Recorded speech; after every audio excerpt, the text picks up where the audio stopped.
Olá pessoal, tudo bem? Eu sou Andresa Moreno, sou fotógrafa desde 2010 e hoje eu vim falar um pouquinho mais dessa arte para vocês.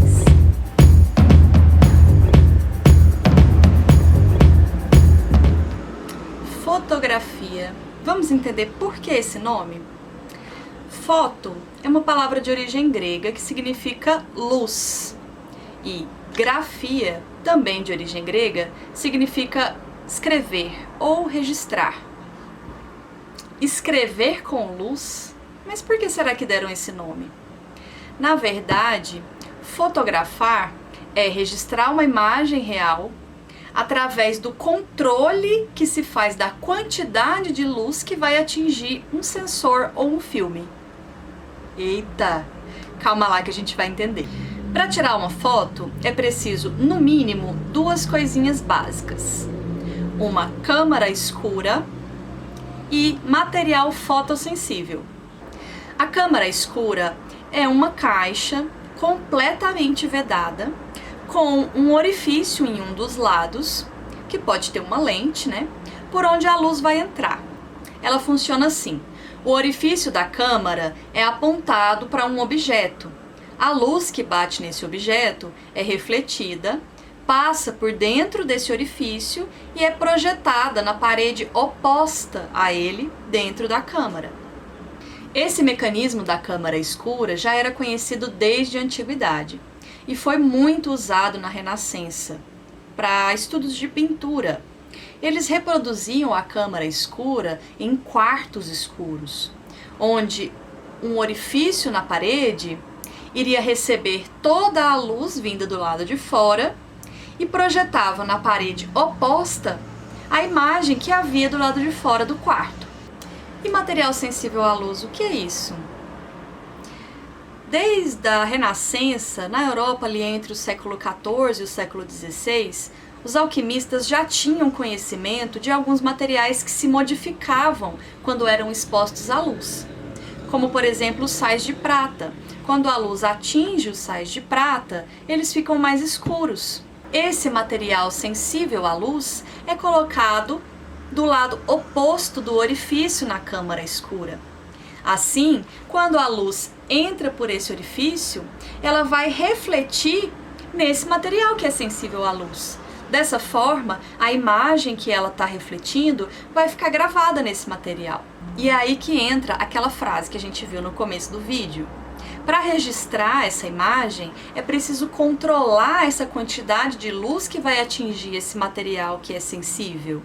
Por quê? Se a gente deixar entrar muita luz, a imagem pode ficar muito clara. E se a gente deixar entrar pouca luz, a imagem fica escura.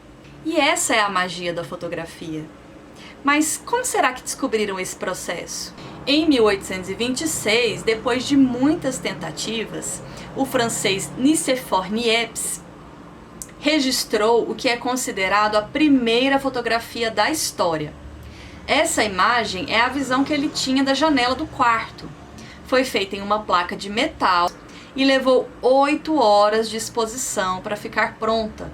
Ou seja, aquele buraquinho da câmera precisou ficar aberto captando a luz da imagem por 8 horas seguidas. Em 1829, esse cara, o Niepce, ele conheceu outro francês, o Louis Daguerre, que também era um pesquisador e também estava tentando encontrar uma forma eficaz de registrar uma imagem através da luz e de materiais fotossensíveis. O Niepce contribuiu muito com os estudos do Daguerre, mas ele morreu 4 anos depois.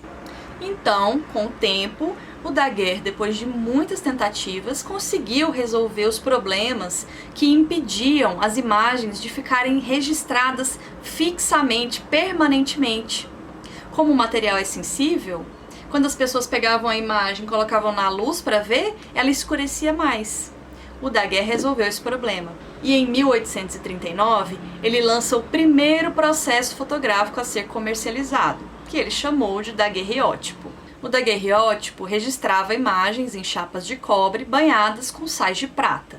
Essa é a primeira foto bem-sucedida de Daguerre usando o seu daguerreótipo. E esse processo foi comprado pelo governo da França e tornado público, domínio público. E isso permitiu o início da popularização da fotografia. As imagens eram conhecidas por sua riqueza de detalhes e nitidez.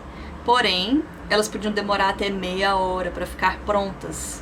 Ou seja, em retratos de pessoas, de famílias, eles tinham que ficar até meia hora em poses rígidas, sem se mexer, para não borrar na fotografia.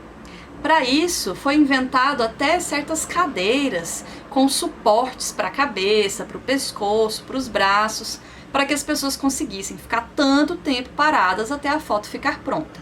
Há outros nomes importantes da fotografia, como o inglês William Henry Fox Talbot, que criou um processo um pouco diferente. Ao invés de usar chapas de metal, ele popularizou as fotos com papel. A invenção dele foi chamada de calótipo. Tem também o francês Hércules Florence. Esse cara morava aqui no Brasil e ele desenvolveu um processo fotográfico muito parecido com o daguerreótipo. Porém, ele fez isso pesquisando sozinho, sem acesso à classe intelectual europeia, testando hipóteses e materiais. Foi esse francês que deu o nome conhecido hoje como fotografia. E aí, com o tempo, as técnicas foram sendo aperfeiçoadas e foram permitindo que a fotografia se tornasse cada vez mais prática e acessível.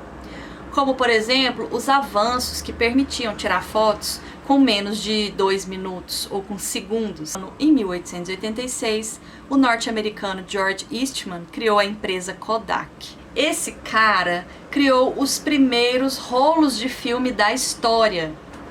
Antes, as fotos eram tiradas em placas de metal, que eram bem pesadas, ou em placas de vidro, que eram bem frágeis. E aí, com a Kodak, se abriu a possibilidade de tirar fotos com um rolo de filme, feito de um derivado da celulose, bem mais flexível, com a possibilidade de ser enrolado e manuseado com facilidade.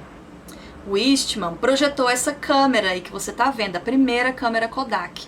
Era uma câmera pequena e leve, ela tinha uma lente que focava tudo em até 2 metros de distância, vinha com explicações mínimas sobre a luminosidade necessária e depois era só apertar o botão.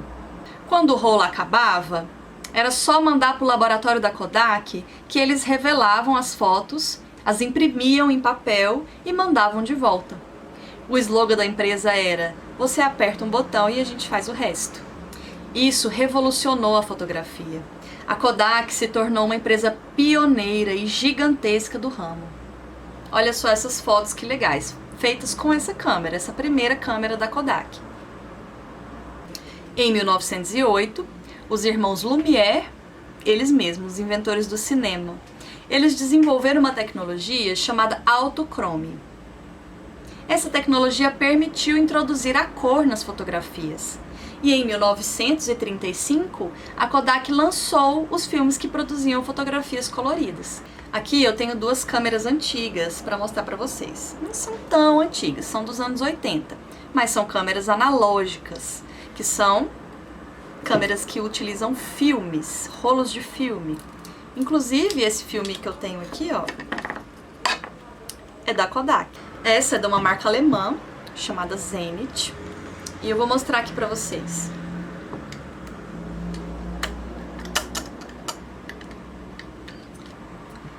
Esse lugarzinho aqui é que vai receber a luz que entra pela lente. Isso é uma câmara escura, né? Olha só. A gente colocava os filmes assim. Aqui tem um filme que ainda não foi usado.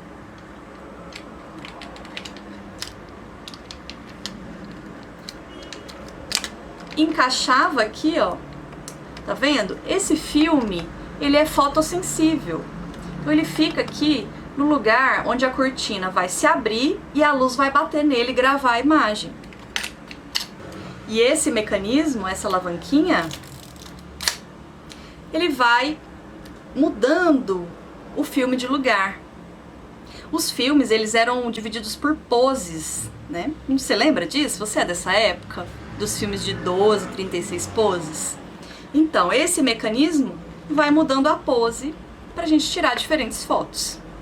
Mas será que fotografar é representar o real exatamente como ele é?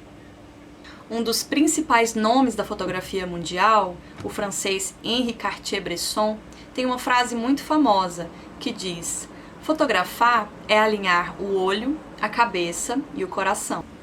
O que Bresson nos diz é que fotografar não é apenas apertar um botão e registrar uma imagem, mas é olhar para o mundo e eternizar esse olhar. E quando a gente olha para o mundo, a gente faz isso com toda a nossa bagagem cultural, emocional, de conhecimentos, de expectativas, frustrações. Quando nós fotografamos, a gente escolhe olhar para aquele lugar, daquele ângulo, faz aquele recorte, enfatiza ou camufla coisas de acordo com a forma que se fotografa. Ou seja, quando a gente tira uma foto, a gente escolheu como tirar essa foto. E isso pode mudar a forma que as pessoas vão interpretar essa imagem.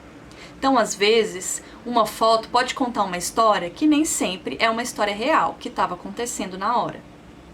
A fotografia passou a ser um processo utilizado para vários fins e foi se firmando cada vez mais como profissão. Hoje, existem vários tipos de fotografia. A fotografia documental, por exemplo, busca contar uma história, documentar um lugar, um povo ou uma época. O fotojornalismo deve transmitir fatos e informações através de imagens. A fotografia de natureza e vida selvagem eterniza a fauna e a flora do planeta. Fotografia de retrato e de família. Fotografia autoral como processo artístico e vários outros tipos. Mas e a fotografia digital? A primeira câmera digital foi inventada pela Kodak em 1990. E na fotografia digital não tem um material que muda com a luz. Na câmera digital, o que é sensível à luz é o sensor. A luz bate nesse sensor e ele transforma isso em informação eletrônica. E aí o sistema da câmera traduz essa informação eletrônica em imagem, que torna possível ser vista no visor da câmera ou em qualquer outra tela.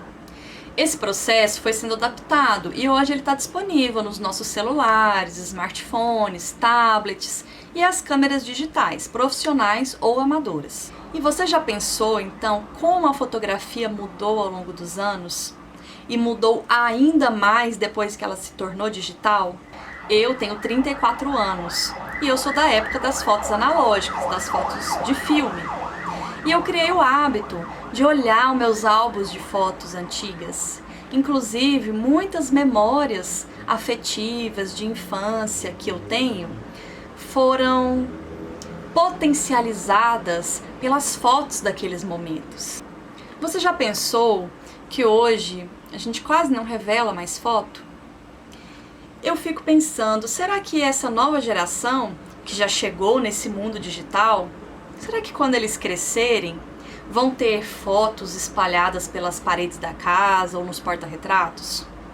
Ou será que elas vão estar só nas redes sociais? Enfim, a nossa relação com a fotografia mudou muito e muito rápido. Gente, dá para se pensar muita coisa através da fotografia, né? Eu espero que tenham gostado desse vídeo e se você se interessou, pesquisa mais. Procura uma biblioteca acessível ou pesquisa na internet mesmo. Assiste filmes, documentários. Tenho certeza que vocês vão se encantar por essa história. Então, até a próxima!